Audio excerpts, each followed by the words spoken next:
Madame, Monsieur, bonsoir. Bienvenue dans cette nouvelle édition de Métro News par la semaine. À la une de ce mardi, au moins 75 morts, dont 60 présumés bandits, 20 blessés, des maisons et véhicules incendiés. Le département du Centre est en proie à une flambée de violence sans précédent. Depuis la semaine dernière, plus de 30 000 personnes ont fui leur foyer. À Port-au-Prince, face à la progression des groupes armés dans la zone métropolitaine, de nombreux déplacés à bout lancent un cri d'alarme aux autorités pour être relocalisés. Leurs conditions de vie sont de plus en plus précaires. Et puis face à l'insécurité persistante, le gouvernement a annoncé l'implication de la brigade de sécurité des aires protégées, BESAP, dans la lutte contre les gangs. Une décision saluée, mais qui soulève des interrogations sur sa mise en œuvre concrète. Le directeur de l'ANAP, le docteur Jean-François Thomas, et d'autres invités.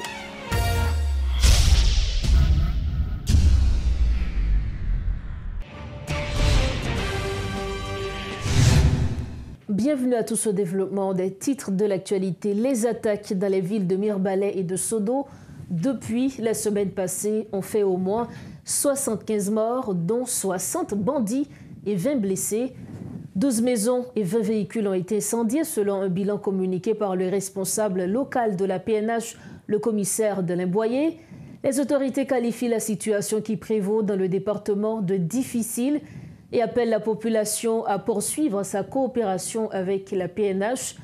D'après les données fournies par les autorités, 31 465 personnes ont été déplacées en raison des violences, principalement en provenance de Mirebalais, Sodo et Boucan-Carré. Parmi elles, 11 135 se trouvent actuellement dans des abris temporaires. À Mirebalais, un policier de l'UTAG a été tué lors d'un affrontement avec des bandits. Néanmoins, les forces de l'ordre ont réussi à reprendre le contrôle de la zone de Carrefour Péligre, selon les informations communiquées par le délégué départemental Frédéric Oxéan. Malgré la présence de la mission multinationale, les forces de l'ordre éprouvent toujours des difficultés à rétablir la sécurité dans le pays. Afin de renforcer les effectifs engagés dans la lutte contre les gangs armés, le gouvernement a décidé d'intégrer la brigade de sécurité des aires protégées, BESAP, dans cette bataille contre les bandits. Si l'arrêté encadrant ce recrutement précise les modalités d'intégration, la mise en œuvre concrète de cette mesure reste incertaine. Et pour en discuter, nous recevons via téléphone le directeur de l'ANAP, le docteur Jean-François Thomas. Monsieur Jean-François Thomas, bonsoir et bienvenue sur Métropole. Merci Paul, merci. Et bon, ça me dit, je suis content de partager dans la mesure où qu'a exprimé l'idée pour l'édification de tout un chacun. On a rappelé que vous êtes directeur ANAP et ensemble avec nous justement pour commenter l'actualité. Nous connaissons le CPT, Conseil présidentiel de transition, via coordonnateur qui c'est Jean-Fritz Alphonse-Jean, annoncé 3 avril qui saute passé à que ont intégré BESAP dans la lutte contre les gangs. Qui gens que nous t'ai accueilli, nouvelle ça? Bon. Nous sommes bien accueillis parce que c'est un dossier sur lequel nous travaillons depuis très longtemps. Depuis très longtemps, nous travaillons sous lui parce que vu que BESAP travaille sur le terrain, elle déjà a lutté et à côté de forces de police et à côté de l'armée pour aider contre le banditisme.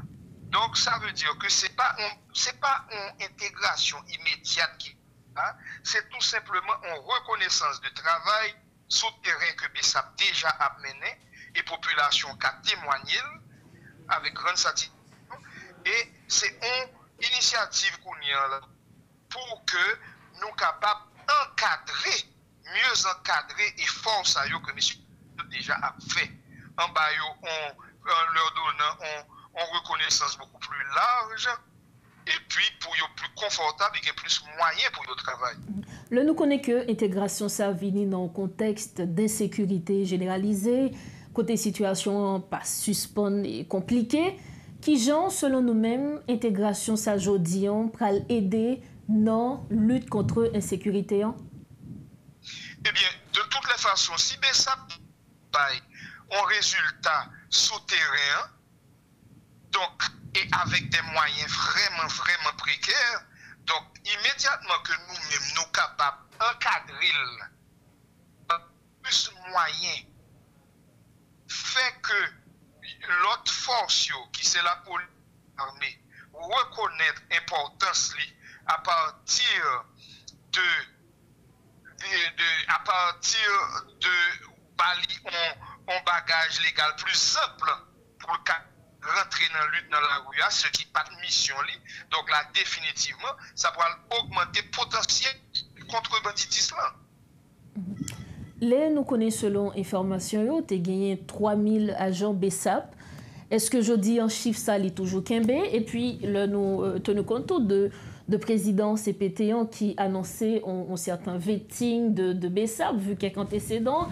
Est-ce que, selon même, est-ce qu'on a une estimation de combien d'agents qui sont capables de participer activement dans la lutte, ça, je veux dire? Nous avons 3157 agents BESAP qui dans le registre direction générale.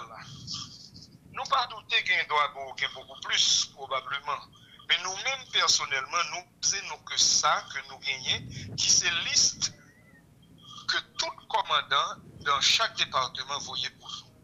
Et avec agence qui déjà recevoir un certain vetting, puisque c'est une liste soumise par les commandants des différentes unités de BESAP dans les différents départements. Donc là, nous pourrons encore activer le processus de vetting pour que nous ayons des éléments que nous connaissons qui sont et dignes de confiance. Mais, je me dis, nous ne pouvons pas paralyser pour analyser parce qu'il faut que nous reconnaissions, qu'on le veuille ou pas, que messieurs, que ce soit Léogane, que ce soit Mirbalé, que ce soit Keskov côté nous perdu des agents malheureusement, que ce soit dans le nord, messieurs a bail un coup de main de taille et un coup de main très important. Très important. Vous avez évoqué pour nous coup de main que agent BESAP a bail et ceci à faible moyen. Est-ce qu'il y a une discussion sur qui partit dans le budget qui est capable d'allouer jeudi ensemble avec BESAP, qui type d'accompagnement que a bail agent BESAP pour nous capable de finir? Définitivement, nous pouvons nous gagner dans le budget, nous dans la prévision budgétaire là, nous gagnons des dispositifs que nous mettons pour bail agent BESAP beaucoup plus de moyens pour être capable bataille et goumer avec plus d'efficacité et avec plus de sécurité également. Donc c'est notre budget là, pas sur nous. le terrain, il y a goumé vraiment de manière un peu risquée même pour eux. Et en plus, ce sont des volontaires qui avaient goumé sans l'argent depuis quelque temps. Est-ce que c'est une situation qui a changé avec jeudi en intégration et BESAP dans la lutte là? Ah non, définitivement. L'on prend des agents qui étaient des volontaires et qui ont goumé malgré tout, puisqu'il y a des fonds de population qui comptaient sous eux. Donc, définitivement, leur intégrer dans une structure sécuritaire aussi pointue.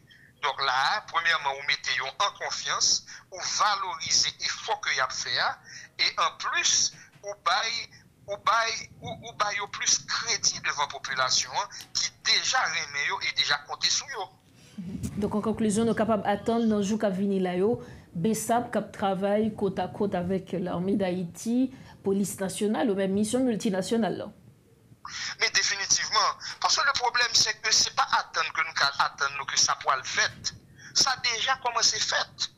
Ça veut dire que si vous révélez les organes, la population compte sous lui, la travaille avec la police nationale déjà. Donc ça veut dire que son travail que nous pouvons améliorer, mais son travail qui déjà a commencé de leur plein gré. Si vous regardez Mirbalé, ça a passé pendant ces derniers jours-ci, malgré que bandits ont surnommé que ça pas joignent beaucoup plus de support.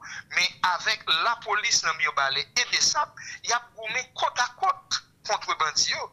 Donc, je me dis là, ça m'a dit à son amélioration et plus j'arrête dans bon créole que n'a porté pour agent des sabios, mais c'est pas mettre non lutte que tu es déjà entré là-dedans. Parfait, merci pour précision, Sayo. Merci encore à vous-même, Jean-François Thomas. Merci d'avoir été notre invité. Merci à vous aussi. Voilà donc les précisions du directeur de l'ANAP, Jean-François Thomas. Avec lui, on parlait justement de l'intégration de la BESAP dans la lutte contre l'insécurité. Merci de votre fidélité à Metro News. Plus de 40 000 enfants en Haïti ont été forcés de quitter leur foyer depuis le début de l'année en raison de l'escalade de la violence. Un enfant sur 4 vit maintenant dans des quartiers où l'accès à l'aide vitale est limité, a déclaré Save the Children. Depuis janvier, plus de 78 500 personnes, dont plus de 40 000 enfants, ont été déplacés, soit plus du double du nombre de personnes déplacées au cours des 3 premiers mois de 2024, souligne l'ONG dans un communiqué. Au cours des 2 premiers mois de l'année 2025, les incidents limitant l'accès humanitaire, tels que les barrages routiers et les violences à l'encontre des travailleurs humanitaires, ont augmenté de 75% par rapport à la même période de l'année dernière, selon une analyse des données de l'ONU. Toujours dans ce dossier, des déplacés de plusieurs centres d'accueil à Port-au-Prince expriment leur inquiétude face à la progression des bandits dans cette région. Dans ce climat d'incertitude et face à la réduction des zones de refuge, certains d'entre eux qui ne sont pas à leur premier déplacement appellent les autorités à les aider à quitter la capitale. Par ailleurs, ils dénoncent leurs mauvaises conditions de vie dans les centres d'accueil, dont lesquels de nombreux cas de maladies sont déjà recensés. Suivez ce reportage signé Richie Fortuné et Claude Désir. Il y a plus d'1 million de déplacés dans le pays selon les chiffres de l'OIM. Certains d'entre eux ont même dû se réfugier successivement dans plusieurs camps de fortune à mesure que les bandits progressaient. Subsistant dans des conditions précaires et alors que la crise sécuritaire s'aggrave, ils sont nombreux à se plaindre de leur situation. Ainsi dénoncent-ils la complicité et le laxisme des autorités. Je suis un héros parce que je crée propre activité pour me vivre. Mais si je ne vivre, je ne peux pas vivre. Là, je n'ai pas un côté de courir encore là, non? Même si je vais courir, je vais conjuguer. Je n'ai pas un côté de courir là, non? Qui va me aller si je cours? Si je cours là, on trouve me fouer tête même tout rentrer. Ou bien mal en dehors, bon, pas gagner autre. Mais ça me besoin, je ne pas nuit, non? Je dit ça encore. Qui est pour 90%, 98% pour après ça faire, pour rouler 2% de sécurité avec. Nous avons 2% de sécurité. Seulement, pas besoin.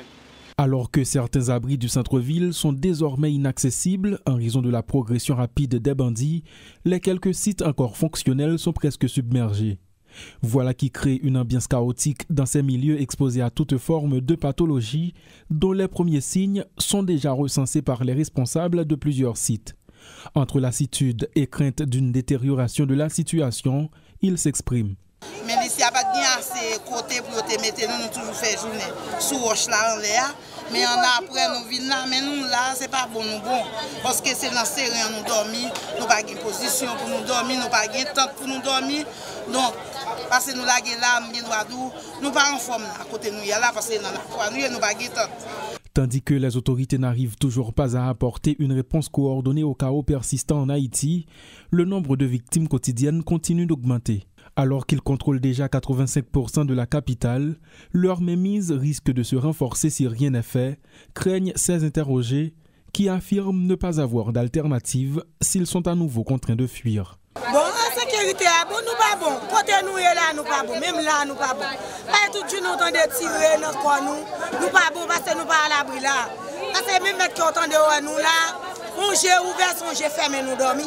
Mais nous pas à l'aise. Côté nous est là, nous pas à l'aise. Entre-temps, le nombre de victimes continue de s'accroître et la violence touche de plus en plus de régions du pays, impactant les principales activités économiques, sociales et culturelles. Face à cette vague qui s'abat sur la capitale, le pire est à craindre. À partir du mercredi 9 avril 2025, l'organisation Médecins sans frontières décide d'interrompre pour une durée minimale de 3 mois ses activités à Turgeot et à Carrefour, municipalité du Sud, en raison de l'escalade de la violence au centre-ville de Port-au-Prince. Cette période minimale de 3 mois permettra d'évaluer si l'évolution du contexte sécuritaire offre les conditions nécessaires au retour de ces équipes, explique l'organisation. La décision de suspendre les activités à ces centres de Turgeot et de Carrefour a été prise suite à l'attaque ciblée d'un convoi de MSF le 15 mars dernier entre son centre d'urgence de Carrefour et son hôpital traumatologique de Carrefour.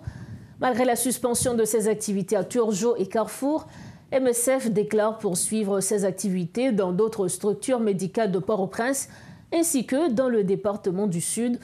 Une fois de plus, Médecins sans frontières demande à toutes les parties concernées de respecter la mission médicale et d'assurer la protection de ces structures de santé, de ses ambulances, de ses patientes et patients et également de son personnel.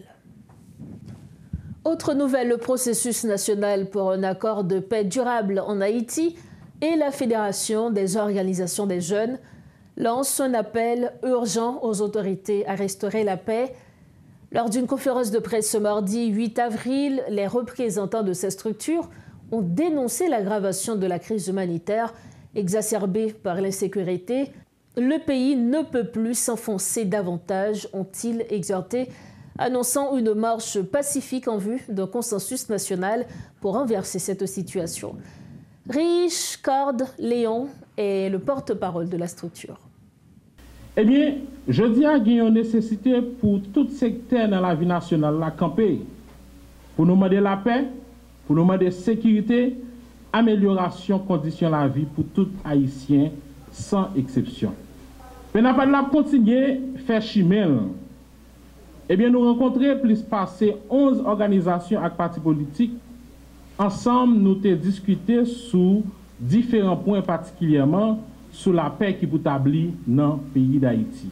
Partis politiques, ça y est, d'accord pour être capable de mettre main ensemble pour nous dire à l'État incompétent, ça qu'il a, la paix, c'est un bagage que chaque citoyen doit vivre dans le pays. En plus, l'acteur politique et l'organisation exprimé intérêt sur la progression des marches Penapadla que nous félicitons et nous applaudissons parti politique avec toute organisation. Et nous voulons continuer dans le processus pour nous capables d'atteindre l'objectif. Ensuite, nous demandons pour tout l'autre parti politique qui peut rejoindre Penapadla pour ne pas négliger poser bon pion par eux dans l'idée pour nous chercher la paix dans le pays d'Haïti. Et si Penapadla est en contact avec plus passé 100 organisations qui défendent les droits moun dans le pays. Avec eux, nous allons parler sur les droits moun, responsabilité de l'État et puis en même temps sur l'intérêt qui gagne pour gagner bon gens la paix dans le pays d'Haïti. Dans ce sens, nous demandons à tous les acteurs politiques, à la société civile là, rejoignez-nous pour nous capables de continuer à processus et puis pour nous capables d'aboutir à l'objectif nous gagner. L'autre bord, après tout chita parler en pile, nous allons faire avec tout secteur ça nous comptons organiser une marche pacifique qui a pour revendication la paix dans le pays d'Haïti. Et c'est un combat pour la paix, côté nous allons demander l'État pour garantir la paix et la sécurité sur tout territoire dans le pays d'Haïti. Mais nous allons continuer à communiquer la presse avec la population, jour nous avons organisé marche si là. Deuxièmement, après combat pour la paix, ça n'a bien pour organiser un forum national côté chaque parti politique et organisation ça yo a signé un accord et puis inviter experts dans plusieurs domaines parler et puis discuter sur qui gens comment la paix est capable d'établir dans le pays d'Haïti. Et c'est une grande occasion pour tout citoyen conséquent capable de mettre main avec l'idée ensemble pour sauver Haïti. Haïti pas qu'à périr, nous tous devons camper pour gagner la paix en Haïti. Pour refermer la page nationale de ce journal, la Direction générale des impôts, DGI, a repris ses services dans son local habituel au carrefour Tifou. L'information a été confirmée par François Serran, directeur de l'unité de communication de l'institution, qui précise que la délocalisation de la DGI n'est pas à l'ordre du jour, tout en soulignant que rien n'est statique. Sur le terrain, des employés sont de retour, les usagers affluent et une présence policière importante est observée dans les environs. Suivez ce reportage de Rodolphe Yarlui. La Direction générale des impôts reprend ses services à Kafoutifou après environ 3 semaines d'interruption dues à une panne technique, explique le directeur de l'unité de communication de l'institution, François Serran. Au niveau de province, sur arrière-pays, il n'y a pas de suspens de fonctionner. C'est-à-dire que c'est pas manuel. Donc, soit le noir, ils font des nègres ou bien font des blancs, ou pas besoin de signal. Donc, on sait de CFPB ou pays, il y a un récépissé au manuel. Donc, ce n'est pas toute bagarre qui est bloquée, paralysée. On est capable de dire que c'est les grands centres, grandes villes qui liées avec la technologie que nous gagnons, qui étaient bloquées. Sachant que les recettes de la DGI jouent un rôle important dans le budget national, ces semaines perdues n'auront pas grand impact sur les objectifs de la DGI, a-t-il rassuré. Il n'y a pas un gros impact. C'est comme le fait qu'on était campé, c'est donc on monte le poton comme bas depuis lundi, et puis c'est samedi, ouvert le potel pour samedi. Ça va changer rien. Ça va changer rien, vraiment. Ça ne va pas changer rien, mais il est capable de un impact sur le monde, peut-être. C'est-à-dire que si tu es bon pour te recevoir, bon pour te aider en DGI qui est important pour vous, pour être capable de faire un suivi. Là, il y a un impact sur le monde. Un autre élément qui attire l'attention, c'est l'interprétation de l'arrêt de travail de la DGI. Si certaines affirmations laissaient croire que cette institution va se loger dans un nouveau bâtiment à Pétionville, M. Serran tient à faire le point tout en laissant la possibilité de tirer des conclusions. Donc, tu as une situation de kidnapping, etc. Tu as même un employé DGI qui kidnappé. Ça t'est passé en février 2024. Donc, puis, il faut direction ça, l'employé qui vient là. Vous imaginez, c'est comme si tu as un cas qui a 20 personnes et puis 100 personnes viennent là-dedans, obligé d'accueillir. Donc, ça veut dire qu'il a fonctionné mal. Pour qui ça me parle de ça? C'est si demain, c'est en prévision, si demain, vous entendez que un mouvement employé DGI qui est de l'autre côté, puis on me dit, ah, il commence à aller. C'est pas ça. Ce sont ces deux personnes qui sont mal logés. Donc, nous prévoyons qu'il faut qu'ils déplacent. Mais ce n'est pas bureau central, toute entité qui est là déjà logée, qui a déplacé, non. L'occasion pour nous de constater qu'à la DGI ce mardi, les employés et les contribuables sont au rendez-vous, malgré le contexte d'insécurité qui règne dans la zone. Certains employés ne cachent pas leur position sur la question. À l'entrée de la DGI, l'ambiance qui règne est comme d'habitude, des marchands ambulants, des chauffeurs de taxi-moto, bref, un tableau qui montre la résilience de la population qui vit au quotidien. La Direction générale des impôts recommence à fonctionner comme à l'ordinaire. Après environ 3 semaines d'interruption, il faut dire que cet arrêt était dû aux pannes techniques selon le directeur de communication. Il affirme que les responsables de la Direction générale des impôts n'ont pas en tête d'abandonner l'espace, mais il précise en même temps que rien n'est statique. Claude Désir et Rodolphe Pirloué pour Télémétropole. Nous arrivons au terme de cette édition de Métro News. Avant de partir, le rappel des principaux titres. Au moins 75 morts, dont 60 présumés bandits, 20 blessés, des maisons et véhicules incendiés. Le département du Centre est en proie à une flambée de violence sans précédent depuis la semaine dernière. Plus de 30 000 personnes ont fui leur foyer. À Port-au-Prince, face à la progression des groupes armés dans la zone métropolitaine, de nombreux déplacés à bout lancent un cri d'alarme aux autorités pour être relocalisés. Leurs conditions de vie sont de plus en plus précaires.